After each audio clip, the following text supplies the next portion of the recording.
We are the University of Alberta Aerial Robotics Group, commonly known as UAARG, a student vehicle group based out of the Faculty of Engineering.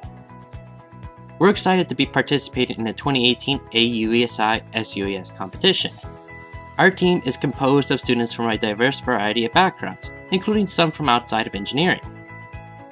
In UAARG, we take pride in our interdisciplinary approach to problem solving, which helps us work together from many angles to improve, innovate, and tackle challenges faced by students and industries alike. Our UAV's airframe is designed with an emphasis on optimizing mission-critical capabilities, such as maneuverability to survey vast areas and capture the geolocation and physical characteristics of ground targets. While flying, our onboard camera captures images of targets, which can be cross-referenced with GPS data to provide valuable information for UAS objectives. Paired with an autopilot system powered by an open-source software called Paparazzi, our UAV facilitates accurate, safe, and efficient navigation of flight plans. Thank you, and we hope to see you soon on the flight line.